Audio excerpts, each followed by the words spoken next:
Jeg vil gerne bevise produktreglen, og til det har vi en sætning, der siger, at hvis f af x gange g af x er differentiabel i x0, så er funktionen p af x lige med f af x gange g af x differentiabel i x0 med differentialkoefficienten p mærke af x0 lige med f mærke af x0 gange g af x0 plus f af x0 gange g mærke af x0. Og til det har vi en graf her, som viser, at vi er jo interesseret i differentialkoefficienten her. Og her har vi vores tangenthældning. For at vi kan finde tangenthældningen, har vi brug for 2 punkter. Så vi har et punkt, der hedder x0, og et punkt, der hedder x0 plus h. Så tager jeg en streg her igennem, og det er så sekanthældning. Sekanthældningen fortæller, at hvis sekanthældningen kommer tættere og tættere på tangenthældningen, vil h gå mod 0.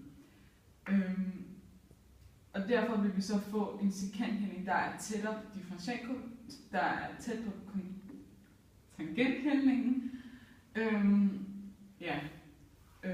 Så sekanthældningen den går mod et fast tal, når h går mod 0. Og til det, vi skal opstå, vi skal bruge sekanthældningen herover. Vi siger p af x0 plus h er lige p af x0 plus h minus p af x0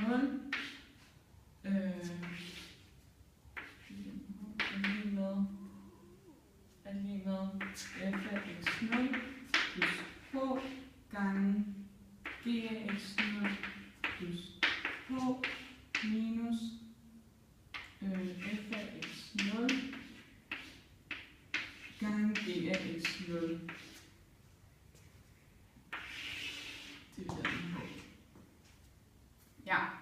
Derefter så får vi en god idé, og vi lægger et led til, som rent faktisk bliver lig med 0.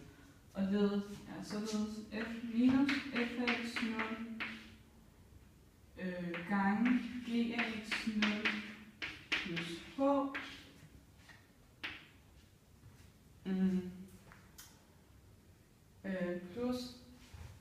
plus f af x0 gange g af x0 plus h. Og så kan vi så se, at det går ud med hinanden. Men vi lægger ledet til, fordi vi skal bruge det senere til at faktorisere. Så vi siger f af x0 plus h gange g af x0 plus h minus f af x0 gange g af x0 minus f af x0 gange g af x0 plus h plus f af x0 gange g af x0 plus h. Divideret med h. Derefter vil vi faktorisere, så vi kan sætte g af x0 plus h ud for parentes. Så vi siger g af x0 plus h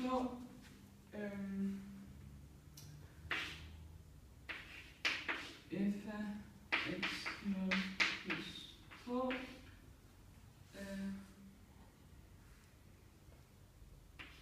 plus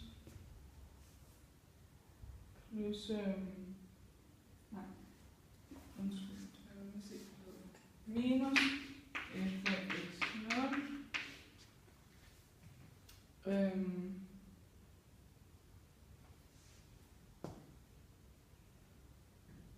plus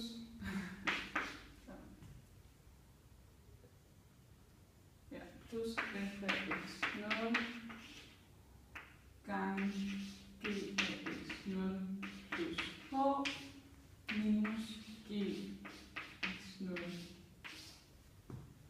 Ja. Og vi har også sat sådan der. Og så har vi også sat f af x0 ud for parentes. Det er helt der med på. Derefter får vi en brøkregneregel, eller derefter kan vi bruge en brøkregneregel, fordi vi kan dele leddet op i 2. Fordi der er faktisk gange f af g af x0 plus h er gange på, og f af x0 er gange på, så vi kan bruge en brøkregneregel. Hvis vi kommer herover, så opskriver jeg lige op igen, så vi siger g af x0 plus h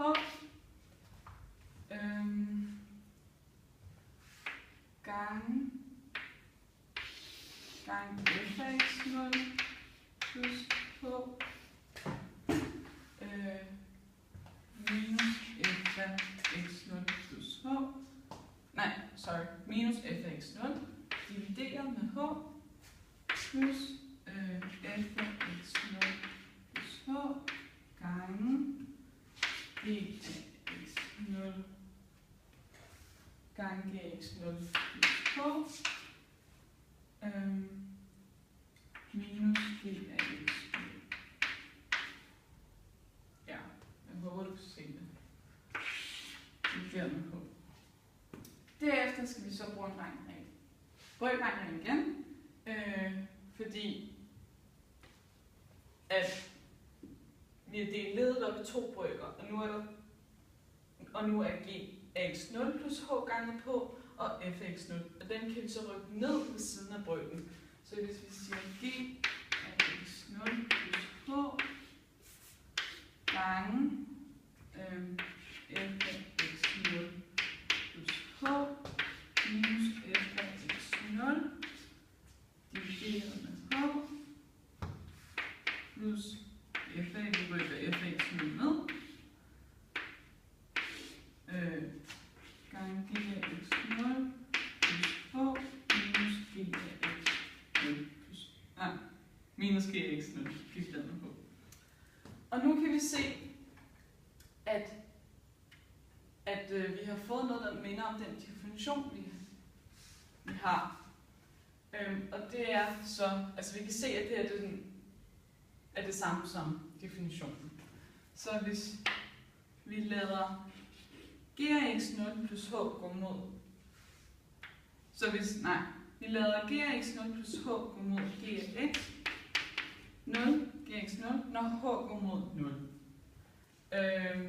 Og så lader vi f af x0 plus h minus f af x0 divideret med h går mod f-mærke af x0, når h går mod 0. Og så lader vi f af x gå mod f af x0.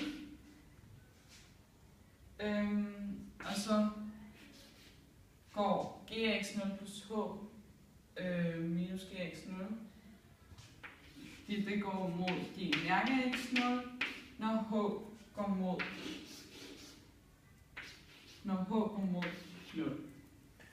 Ja, og nu har vi vist,